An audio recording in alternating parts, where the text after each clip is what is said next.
मनोबुद्ध्यंकार चित्तानि नाहं नवश्रोत्र जिह्वे न च घ्राणनेत्रे न च वामभूमिर् तेजो न वायु चिदानन्दरूप शिवोऽहं शिवोऽहं चिदानन्दरूप शिवोऽहं शिवोऽहं. मित्र हो, मागील एपिसोडमध्ये आपण पाहिले आहे की काशीपूर उद्यानामध्ये ते रामकृष्णांचे अखेरचे दिवस आणि त्या दिवसामध्ये शिष्यांना केलेले त्यांनी मार्गदर्शन आणि मुख्यतः नरेंद्रला केलेला शेवटचा उपदेश आणि संदेश आणि त्यानंतर झालेली रामकृष्णांची महासमाधी. मित्र हो, रात्री झालेल्या या महासमाधीची वार्ता सकाळी शहरभर पसरली आणि चोहीकडून म्हणजे कलकत्त्याच्या भोवतालच्या खेड्यामधून आणि तसेच कलकत्ता शहरामधून भक्तांचा ओघ सुरू झाला. माताजींना काशीपूर उद्यानामध्येच होत्या, त्यांना वरच्या मजल्यावरून त्यांना खाली आणण्यात आले. खाली आणल्यानंतर काही वेळाने त्यांनी बांगड्या काढून ठेवण्यास सुरुवात केली. हातातील बांगड्या काढून ठेवत असतानाच त्यांना रामकृष्णांचा आवाज आला, हे तुम्ही काय करत आहात? मी तर इथेच आहे, मी कुठे गेलो नाही, मी एका खोलीतून दुसऱ्या खोलीतच गेलेलो आहे. आणि हा असं एक नाही तर 2-3 वेळेस झाल्यानंतर हा प्रकार घडला. मग संध्याकाळी 5 वाजता अंत्ययात्रा निघाली. ती काशीपूर उद्यानामधून काशीपूर उद्यानाच्या जवळच्या स्मशानभूमीमध्ये गेली. त्यामध्ये जय रामकृष्ण यांचा गजर चालू होता आणि तेथे चंदनाच्या चितेवर अग्निसंस्कार करण्यात आले. टाळ मृदुंगाचं सुद्धा त्यामध्ये समावेश होता. सारे शिष्य अतिशय भावाकुल आणि विषण्ण झाले होते. मनाने त्या विषण्ण मनानेच ते काशीपूर उद्यानामध्ये आलेले आहेत. कोणी कोणाशी काही बोललं होतं, सर्व काही सुन्न आणि शांत झालं होतं. प्रत्येकाचे अंतःकरण आठवणीनं उचंबळून येत होतं आणि त्या ठिकाणी काशीपूर उद्यान भकास आणि मोठमोठे वाटू लागले होते. मित्र, आणि नंतर डॉक्टर रामचंद्र दत्त हे त्यांचे भक्त होते, यांच्या काकीगुडा येथील योग उद्यानामध्ये तो रक्षाकलश नेण्यात आला आणि तिथे एक छोटं मंदिर उभारण्यात आलं. आजही तेथे पूजा अर्चा आणि रामकृष्ण मठ पण तिथे उभा आहे.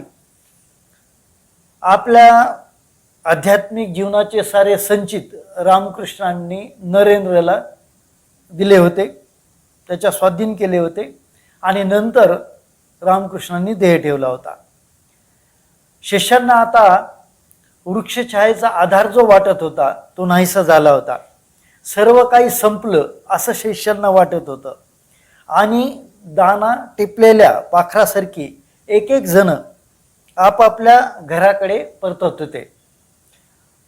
विशेषतः जानेवारीपासून रामकृष्णांचा जो सहवास झाला तो खूप आध्यात्मिक पातळीवरचा होता आणि एक अपूर्व सोहळा असा झाला होता. ते वातावरण आध्यात्मिक अशा प्रकारचे भारावलेले होते. या वातावरणाला सर्व शिष्य मुकणार होते आणि अंतरंगी शिष्यांच्या दृष्टीने तर हे जीवनाला दिशा देणारे हे 6 महिने ठरले होते. आणि त्या उद्यानगृहातील आध्यात्मिक जीवनाचा जो नंदादीप आहे तो केव्हाच मालवला होता. हळूहळू शिष्यासमोर व्यावहारिक प्रश्न येऊ लागले की आता आपल्यालाच आपण सावरायचे आहे. आपल्या समोर अनेक प्रश्न आहेत. दैनंदिन जीवनाचा उद्यात ध्येयाशी कसा मेळ घालावा याबद्दल शिष्यांमध्ये चिंता होती आणि त्यांना आता वास्तवाला समोर जायचे होते. दरम्यानच्या काळामध्ये नरेंद्रची हायकोर्टाची तारीख आली होती, कारण घराच्या वाटणी संदर्भात नातेवाईकांनी कोर्टामध्ये दावा ठोकला होता, हे आपणाला माहीतच आहे.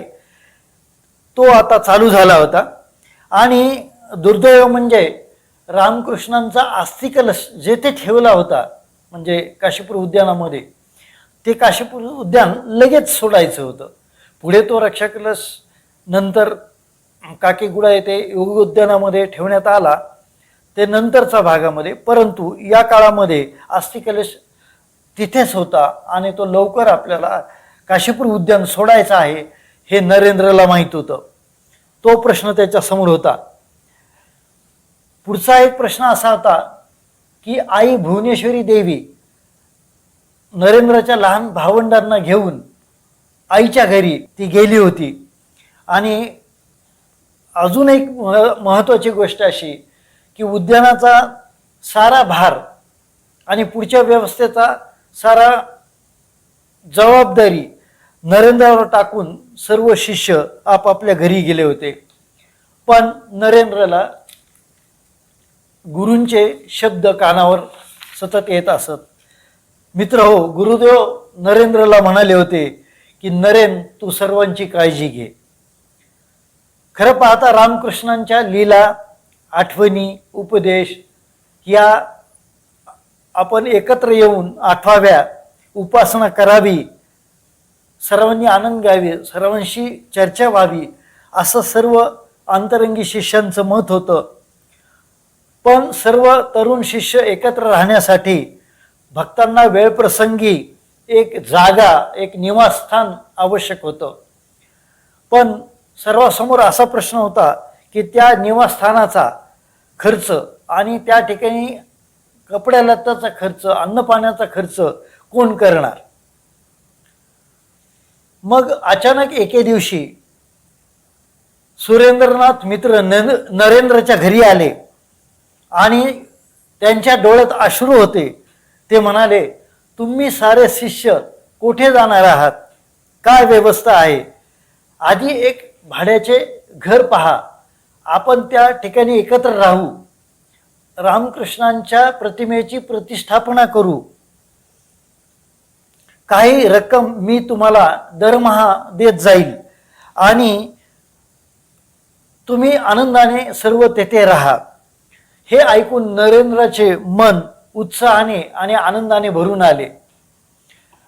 भाड्याच्या घराचा शोध सुरू झाला आणि काही दिवसातच वराहनगर भागात एक जुनी वास्तू मिळाली, ज्याला 11 रुपये भाडं होतं. ही वास्तू साधारणपणे कलकत्ता ते दक्षिणेश्वर या दरम्यान होती आणि गंगा नदी ही त्याच्या जवळच होती. सारे अंतरंगी शिष्य मठामध्ये एकत्रित येण्यास सुरुवात झाली. त्यामध्ये अर्थात सर्व श्रेय नरेंद्रचे होते, कारण नरेंद्रचे व्यक्तिमत्व जोश आणि आवेशानेच फक्त नव्हते, तर प्रेमभाव आणि विचारातील स्पष्टता, चातुर्य हे असल्यामुळे सर्व शिष्य लवकरच काशीपूर उद्यानामध्ये एकत्र आलेलेच आहेत. मित्रहो, रामकृष्णांच्या महासमाधीनंतर फक्त 6 आठवड्याच्या आतच हा वराह मठ उभा राहिला आहे. वराह मठाची जुनी पुराणी वास्तू ही तशी मोडकळीस आली होती. त्या ठिकाणी कोणीही राहत नव्हतं आणि त्याला भूताचा वाडा म्हणून प्रसिद्ध होती, किंवा लोक त्याला म्हणत होते. गवत कुठेही कसेही वाढलेले होते. त्यामुळे तेथे उंदीर आणि घूस यांचा सहवास होता. कधी कधी तर तिथे सापही आढळून येत होते. मागच्या बाजूस, इमारतीच्या मागच्या बाजूला तळे होते. ते तळ म्हणजे अर्थात डबकच होतं आणि त्यावर शेवाळाचा थर साचला होता. शेवाळ साचल्यामुळे त्यावर डासही झाले होते आणि आवाराचे फाटक मोडकळीस आलेले होते. आवारामध्येच एक आंब्याचे आणि बेलाचे झाड होते. ते अस्ताव्यस्त वाढलेले होते. त्याची कोणती व्यवस्था कोणीही पाहत नव्हतं. एवढी दुर्दशा असूनही सर्व गुरुबंधूंना हा इमारत किंवा हा वरानगर मठ हा आवडला होता. ही जागा पसंत होती. कारण एक तर याचं किराया म्हणजे भाडं फार कमी होतं आणि दुसरी गोष्ट सर्वांना एकत्रित येण्यासाठी सोयीस्कर जागा होती. या इमारतीच्या जिन्यावरून वर चढून गेले असता डाव्या बाजूला एक शास्त्रग्रंथाचा अभ्यास करण्यासाठी आणि ध्यानधारणा करण्यासाठी एक खोली होती. त्या खोलीच्या बाजूस एक स्वयंपाकघर होते. त्यामध्ये सर्व शिष्यांसाठी स्वयंपाक केला जाई. त्या पलीकडे रामकृष्णांच्या प्रतिमेचे पूजन केले जाई आणि तिन्ही सांजा रोज आरती होई. जीव सर्व एकच आहेत आणि म्हणून जय शिव ओंकारचा गजर घोष त्या ठिकाणी संध्या आरतीला केला जाईल. सकाळ संध्याकाळ आरती, भजन, नाम संकीर्तन होई. आणि त्या पलीकडं जी शेवटची मोठी खोली होती ती दानवाची खोली म्हणून प्रसिद्ध होती आणि त्या खोलीमध्ये सर्व शिष्य उठत बसत त्या ठिकाणीच ते झोपत आणि नंतर भक्तांशी त्या ठिकाणी चर्चा करत असत. एका बाजूला 100 ग्रंथ एका पलंगावर रचलेले असत. ज्यांना ज्या ग्रंथाचा अभ्यास करायचे ते शिष्य त्या ठिकाणी ते ग्रंथ घेऊन जात आणि मुख्यतः ते ग्रंथ धर्म, तत्वज्ञान आणि इतिहास यावरील होते. बरेच विविध भाषावरील आणि पाश्चात्य देशामधील लेखकांचे सुद्धा होते. या काळातील अवस्थेचे वर्णन करताना 1895 मध्ये एका पत्रामध्ये राखाल यांना लिहिताना स्वामी विवेकानंद असं म्हणतात की, राखाल, मला वाटतं तुला आठवत असेल, ठाकूरांनी महासमाधी घेतल्यानंतर काही काम न करता फिरणारी मुले म्हणून आपल्याला सर्वांनी वाऱ्यावर सोडलं होतं. फक्त सुरेंद्र, बलराम, मास्टर महाशय आणि चुनी बाबू हेच काय नडीच्या काळात आपल्या पाठीशी उभे होते. पुढे त्याच पत्रात स्वामीजी म्हणतात की अव्यवहार्य वाटणाऱ्या अशा काही कल्पना डोक्यात घेऊन बसलेल्या मुलांचे ऐकणार तरी कोण आणि त्यांना मदत तरी करणार कोण. लोकांनी या मुलांना हास्यास्पद ठरवले होते.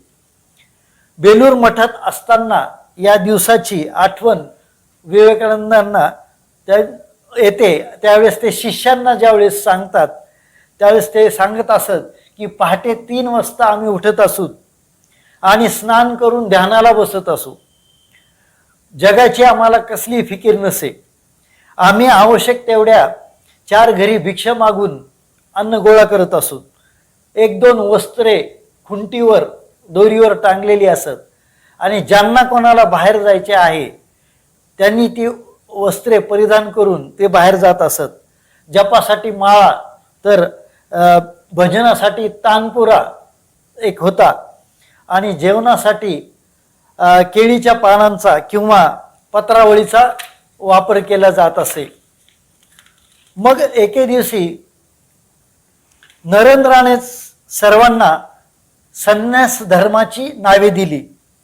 राखालला ब्रह्मानंद, बाबुरामला प्रेमानंद, शशीला रामकृष्णानंद, शरदला शारदानंद, निरंजनला निरंजनानंद आणि कालीला अभेदानंद अशी नावे दिली आणि स्वतःला त्यांनी विविदिशानंद असं नाव घेतलं.